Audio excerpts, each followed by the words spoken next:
Welcome back to Absolutely Marvel and DC. My name is Benny. That is Dan, and this is the channel where we chat about your favorite superhero TV shows and movies, rumors, trailers, discussions, and today we're going to be reviewing the premiere of The Flash Season 8.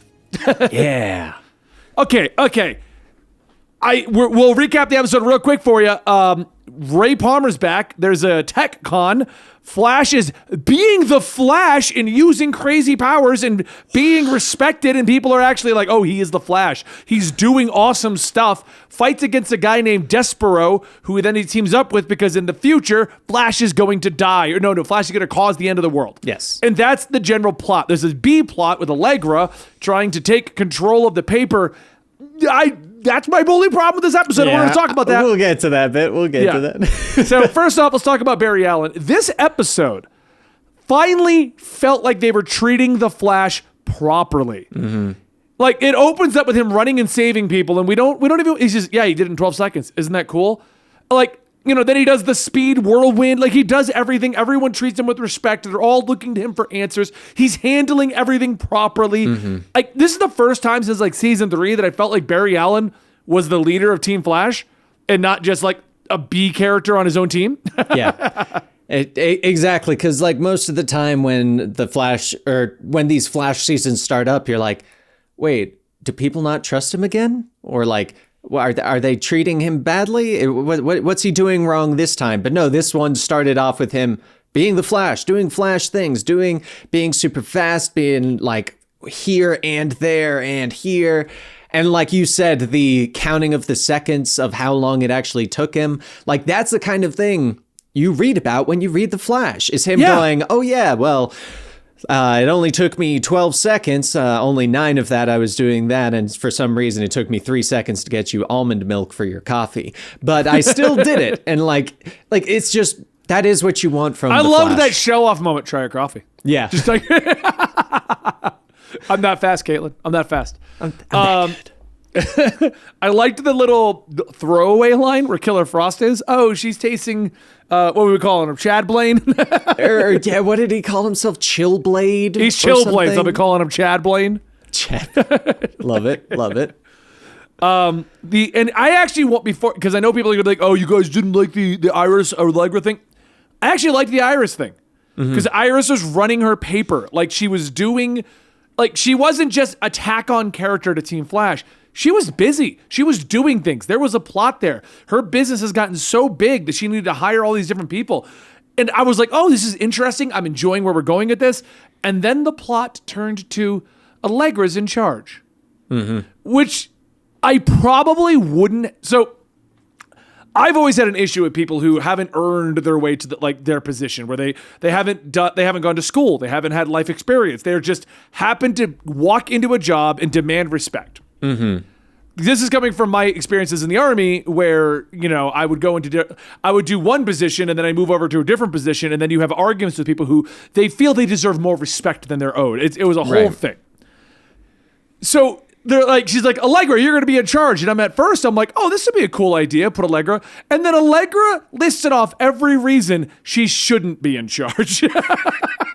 Yeah, and I'm like, oh, wait. Yeah, why is she in charge? What? Yeah. And I get that was the point of the B plot, to be like, well, Central City. They don't know the city. Right. But that doesn't mean that she should be in charge of the paper. Like, also, did I miss something? Because the last time we saw the Central Citizen was in a small little office in a big office building that had like 3 desks. And now all of a sudden it's got its own building? There was a throwaway line, I forget her name, but they named off someone funding it, and it moved here. Okay, I must have missed that bit. It was a throwaway line, but I caught that because I actually found it interesting that they were going back the reporter route with Iris and giving her, like, she's the one that will get the information and track the leads and bring that to Team Flash, so that he then has to go and do Flash things, Yeah. Like, I've always liked that dynamic between them. She gets all the information. She is tracking everything. Yeah. He's the one that runs in fast and does Flash. I always liked that. But I loved the fight against Despero, and what I loved, I even loved this, the B plot with Ray. I haven't even watched Legends, and I'm like, oh man, what's Ray been doing? Oh, he doesn't want to be Adam, and he doesn't want to run his business. How is he going to juggle all this? I want to say it's been like 2 or 3 seasons since Ray left the Legends as well. So I like that they did give him a good break. Everything that he said and did in this episode was true to his character that they developed in Legends of Tomorrow as well, which made me really happy about it. I did find it kind of funny though, because we now have another Nora. That confused me so much, because he's in there and he's like, yeah, Nora's off with the kids, and I'm like, which Nora? What, is he with?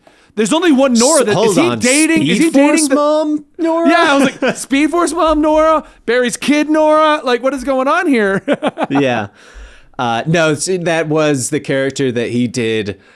Nora was the daughter of Damien Dark in... I figured that out later that it wasn't Nora, but my first thought was Flash's daughter from the future Nora. And I'm like, oh my God, we're making the family thing even weirder. Right. No, I thought I really liked how they portrayed his character. He's still the same guy. I really like that.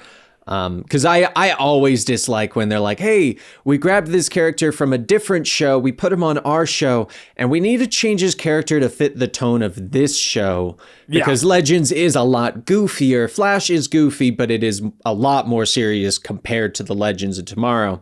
And so I'm glad that they are keeping him to who Ray is, that I have grown to know and love. So I was really happy about that. I liked the idea of them throwing him in as kind of like a joke, but I like how it played into him kind of being the fish out of water. Mm-hmm. Like, it wasn't just there as a throwaway joke of him just showing up in the doorstep and needing a room. It was, okay, right off the bat, I got the vibe Ray's going to be the fish out of water, because Ray is referencing pre-Legends Barry and Iris. Yeah. That's what they weren't married. They didn't have the kids. They've gone through a lot of seasons without Ray, because I think his last season was like 2 or 3. Yeah. So I liked that, because right away you're like, oh, it's funny. Oh, but he's not gonna like a lot of this stuff. This is gonna be weird. Like when he met Chester, and it was a little awkward for him, and when he was trying to give them the power, right off the bat, I got the vibe of how this was gonna go, and I enjoyed that. I actually really liked the foreshadowing by playing it into a joke the way they did. Mm-hmm. I did too. I'm liking how they're using him. Plus, I think he's going to be a great tool for the audience to kind of, it's been such a long time. So much has happened. Well, he left. No, I know. I'm saying like so much has happened since he left in the show that he is the perfect tool to explain things to catch up the audience, to remind you of this thing that has happened, or this new status quo, or this character, or stuff like that, and have it make sense and feel like it fits in the show, because you're like, oh yeah, he hasn't been here. He doesn't know what's going on. Yeah. He can bring these things up. Plus, we now have another financial backer to the Flash team, which is always needed. Yeah, always, practically. I do like, I felt like we had a lot of cast members in this episode as well, without bogging it down. Yeah. Like, I did miss Killer Frost, I did miss Cisco, but it didn't feel like so full. We had Caitlin, we had Flash, we had Iris, we had Allegra, and we had Chester, and then Ray, and I'm like, that's good. I like this. Like, we can get the plots out. No one feels like they're being forced off. No one's just being given lines because they're on the set that day. Yep. What did you think about this villain that is apparently going to be working with Flash? Despero? The Despero? I actually really like it. I like that, like, the first episode straight up started as, in the future, Flash destroys everything, and the villain shows up to be like, oh, I'm going to kill you so that you don't destroy the world. And Flash, in true Flash fashion, goes, okay, read my mind. You'll see that this is who I am. Let me change your mind. And it was like, yes, because I believe there was like a season or 2 ago where like they have like 2 episodes of fighting before they eventually got to that part and did the memory thing. And so I really like that.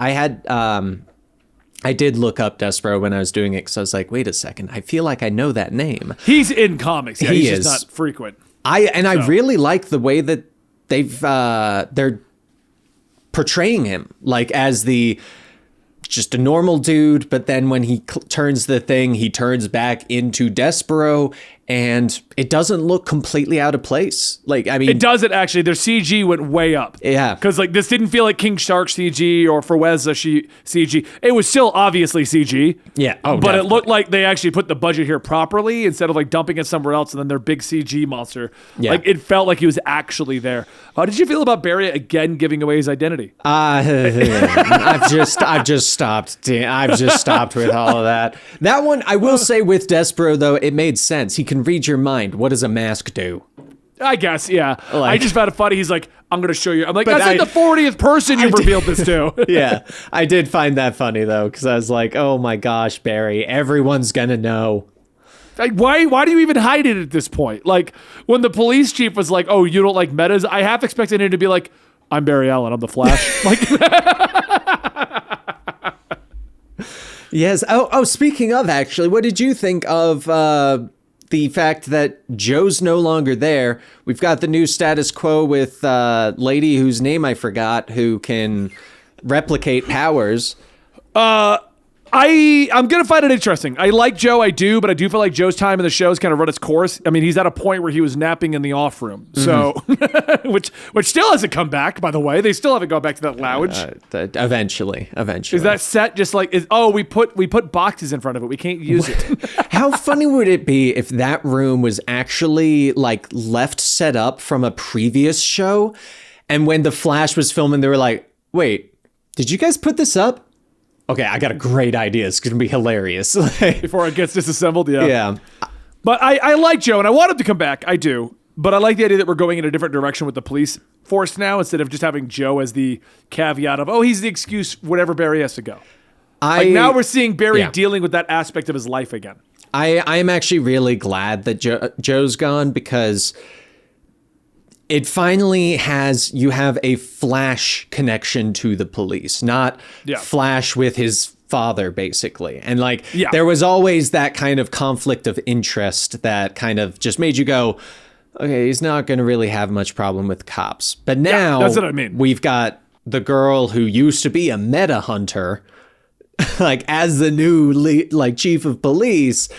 There's going to be some great stuff going from here. I like that they also started her off with like a, you kind of had that vibe of, wait a second, is she going to be on the good side or bad side? Where are we going with this? And then they were like, crack the joke. And I'm like, okay.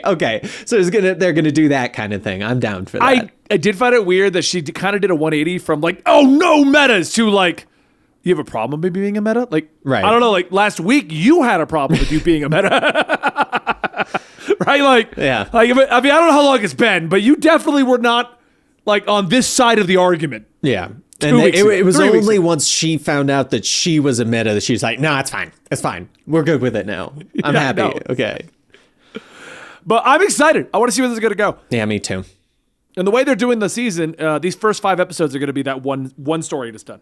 Oh, perfect. Yep. Sorry, this is a powder drink from G Fuel, and I hit the powder pocket that didn't swish in. Use code comics at checkout. Anyway, that's it. I guess we're absolutely Marvel and DC. My name is Benny. That is Dan, and Dylan will be joining us next week for another episode review of The Flash. Welcome back. We're back to it. Man, it felt like the shortest season break ever. Because it was. And I'll just chime in with the last little note. Finally, we got a season premiere that was a season premiere and not the finale of last season. Thank you guys for watching, and we'll catch you next time.